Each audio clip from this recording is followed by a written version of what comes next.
Sa number 3, sa Bacolod naman, ginapabot ka masobra sa 1,000 ang mabakunahan ng mga minor de edad. IUC may paandam nga hindi anay maglagaw. Ma-report si Nico Delfin. Ang mga nagaedad 17 anyos panubo hindi gihapon makagwa sa mga puluyan sa idalom sang Alert Level 4 status sang Bacolod. Pero karon nga nagsugod ng pediatric vaccination para sa mga 12 to 17-year-old, sarang sila nga makakadto sa Ayala Mall kag SMX Convention Center para magpabakuna kaupod ang ilang mga ginikanan o kon guardian.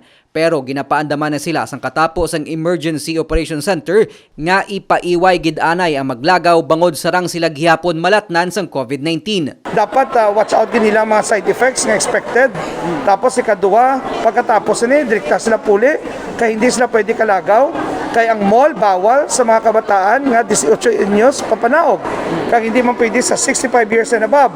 No? So kinahanglan dalunan nila ilang mga requirements kompleto plus kinahanglan upod gid ang ilang guardian or parent.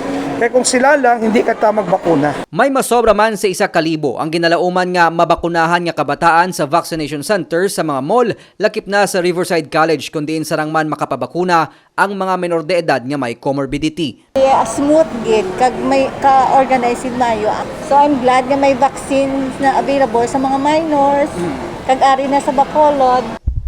Sa records ng IUC, may masobra sa 5,000 nga mga minor de edad ang handa magpabakuna. Sa madason nga simana, pabasugon pa sang syudad ang pediatric vaccination, kaupod man ang mga pribado nga eskwelahan sa Bacolod. Nico Delfin para sa DigiCast Negros.